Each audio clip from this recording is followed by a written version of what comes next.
It's great to be joined today by Igor Volsky, who's the co-founder and executive director of Guns Down America and author of the book Guns Down: How to Defeat the NRA and Build a Safer Future with Fewer Guns. Igor, thanks for joining me to talk about this. Thank you so much for having me. So to start with, one of the things I've been talking about when it comes to gun safety regulations is that on the one hand, you have extremely both sort of fetishized and emotional reactions to the issue of gun safety from a significant portion of the population. But at the same time, in a lot of places, people are not voting on the basis of gun safety proposals from candidates. So there's this kind of strange dichotomy where, on the one hand, people have extremely strong views on this issue. On the other hand, it's not clear that it's a voting issue. And it leads to, I believe, those who are advocating for increased gun safety regulations at a fundamental disadvantage. Do you agree with my sort of structural framing or disagree? Well, David, one of the most interesting things I learned when writing Guns Down was this new research that analyzed how the NRA communicated to its members. And what it discovered is that the NRA uses very emotional terms, terms that suggest a certain identity. And so gun ownership for a lot of the NRA followers, or some portion of the NRA followers, isn't just about the intricacies of policies. It's literally tied in and intertwined with their identities of who they are. Um, the NRA typically describes gun owners as these good, law-abiding, entirely patriotic citizens, and of course describes the other side of this issue as the folks who want to take guns away and get government into your life. And it's that kind of frame that they've been using really since 1977 in a big way that creates that kind of emotional connection. And that creates, as you point out, a clear connection between the hardcore NRA members and then how they vote on this issue. So they vote on guns in a way that the other side doesn't. Now, that's changing on the gun control side, but it's going to take some time. And of course, the gun control side, our side, I'd say, talks about this issue in facts and figures and in all of these wonky ways that really doesn't resonate as well as the emotional identity terms that the NRA uses. So I think that's a big part of why we see that kind of divide. So think back to after the Sandy Hook shooting. There was, I mean, in a sense, the gun safety advocates more or less did a lot of the right things. There was a horrible mass shooting. There was a sort of coalescing of opinion that it's time to, at minimum, pass universal background checks on any gun transaction. Doesn't matter if it's private, at a gun show. Just 100%. There was 85 to 90% of, agreement on that from Americans, which means that that's some Democrats and some Republicans and some independents. It crosses party lines, and still it wasn't done. Who and when did the failure? Who failed, and why did that fail to take place? Even when it seemed as though the conversation was going in the right direction, people were relatively united on that issue. What went wrong? Well, look, that was certainly a major disappointment. I remember the day the vote ultimately failed. We were in a restaurant with survivors who worked so hard to try to get it across the finish line. But in terms of what actually happened, it's an interesting story because initially after Newtown, there was this real sense, even among Republicans, that now with 20 children gunned down, 6 staff members gunned down in Newtown, that something was actually going to change. And you had Republican members of Congress, particularly in the Senate, saying, all right, I think I can support this. You had at the very beginning the NRA at the table helping write what eventually became the Manchin-Toomey bill. As that was happening, and that of course is the bill that ultimately failed. As that was happening, as the Manchin-Toomey bill was being put together by Senators Joe Manchin and Pat Toomey, a Republican and a Democrat, so it was a bipartisan effort.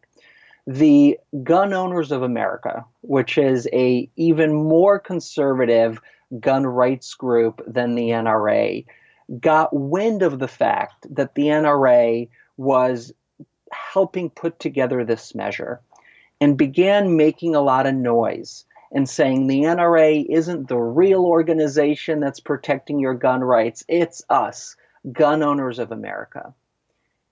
And the NRA, never wanting to be outflanked, pulled back, and the entire effort crumbled. And it partly crumbled because of the pull that the NRA has with Republican members of Congress to whom it gives thousands of dollars in contributions and who it helps elect. And so that's the dynamic that occurred. It surprised a lot of people that we were so close to possibly getting something done. There was a true bipartisan effort, and then it crumbled given the internal politics in the gun rights movement. Well, it's not even just the internal politics, because the internal politics would matter less if, in general, the gun lobby had less influence, less money, and less power. So what do we do about that? Because the GOA versus NRA dispute is relevant only if, as a lobbying group, they have power. So I feel like it's a more systemic problem that we're dealing with. Well, it is a more systemic problem, but I'll also say that the gun control movement has really evolved from where they were in Newtown to where they are today after Parkland. To a place where you have organizations like mine, Guns Down America, that are calling for far bolder solutions to reduce gun deaths. That's arguing that what we really need to do to solve this problem is to create a future with fewer guns, a future where guns are significantly harder to get. We're arguing that it's not a problem of the bad guys having guns, but it's the guns themselves that are the problem. And we need to change the environment for everybody in which the environment in which guns are purchased. That needs to be strengthened. The standard for gun ownership needs to increase. That's a big evolution from where we were in 2013 when the background check bill failed. And it's a real maturity, I think, in the gun control movement. And it's a change in dynamic. And so I think moving forward, particularly when you saw after Parkland, all of those companies, I think it was about 40 companies that broke ties with the NRA. Yeah. We just launched a campaign this morning in the New York Times that's going to push the largest public-facing banks to stop doing business with the gun industry until that industry is fundamentally reformed. That's a new area of advocacy that seeks to drain the gun industry, seeks to drain the NRA, that did not exist in Newtown. So I'm actually fairly optimistic. I mean, I take your point about the dynamics, but I think the movement is so much stronger today in 2019 than it was in 2013. So let's drill into like one nitty gritty element of this that I think the gun safety crowd is not always completely united on, not because of anything other than it's a complex issue, which is, let's talk about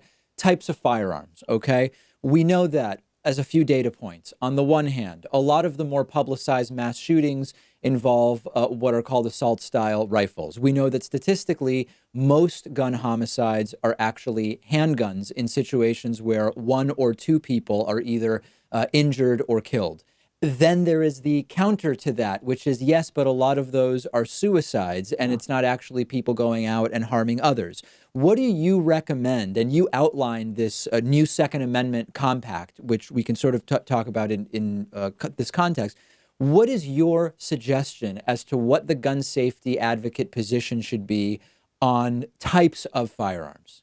Well, first, David, let me say, you keep on saying gun safety. I would suggest the term gun control, because guns are inherently dangerous, really in anyone's hands, which is why I'm suggesting we increase the standard for gun ownership. I want to control guns, not find a way to make those guns safer.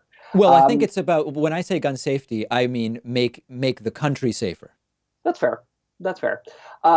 In terms of what I want to see, and the new Second Amendment Compact, there are, I think, 13 in the final version, different policies that I put forward, but it's really easier to break them up into 3 different buckets.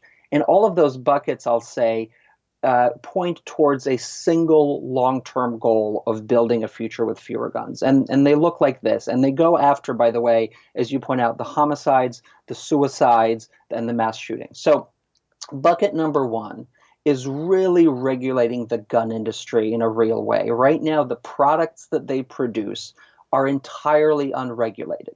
And what happened was in the late 1980s and early 90s, the gun industry made a decision to begin producing militarized weapons for the civilian market.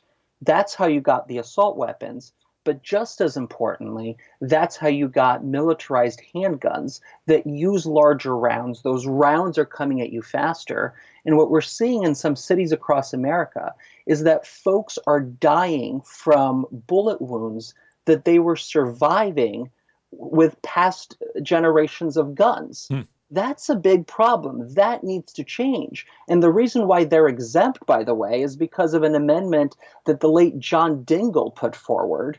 Now his wife, who holds his seat, wants to plug that hole. She has legislation to do that. That's a good idea. So that's bucket number one, really cracking down on the industry. It also, of course, includes repealing PLACA, which is that law that gives broad immunity to the gun manufacturers and to dealers. Bucket two focuses on making guns significantly harder to get. That's where I talk about raising the bar for gun ownership. And what I mean by that is if you choose to own a gun, you should have to go to your local police department, get fingerprinted, pass a written test, pass a field test, pass a comprehensive background check, get insurance on the firearm you're going to purchase, have a waiting period between when you apply for the license and then when you get the license. And then, only then can you get a gun. And you also then have to register that gun. Now, there's a system in Massachusetts that's very similar to what I'm describing. I was going to mention that here in Boston, if I want a firearm, I actually have to go and meet with the police and demonstrate to their satisfaction that I have a particular need for it, so to speak. Yeah. And that's been a terrific model, not just in terms of lowering homicides, but you also point to suicides, right? That's 2/3 of our gun deaths. We know from research that people commit suicides during a short window of crisis. And so extending the length of time between when you want a gun and when you purchase a gun gets them out of that crisis window and saves lives. Yeah, and of course, people will say that some of those people who are truly committed to taking their life at that time, if there's a waiting period, they'll find some other mechanism to take their life. And of course, with some people that will be true, but not everybody, and you are going to save some people. Yeah, I mean, there's the literature on suicide is very, very rich. And statistically speaking, folks who try to commit suicide once and are unsuccessful or are in a period of crisis when they're thinking of committing suicide, they are far less likely to try again. So yes, some people who are determined will of course find another way. But what we also know is that suicide by gun is far more fatal than suicide by any other means combined. So the numbers on that are very, very strong.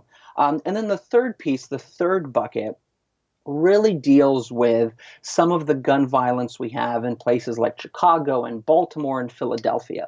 What we have in those cities are very specific areas and very specific individuals that you could literally circle on a map and figure out where they are street by street, block by block.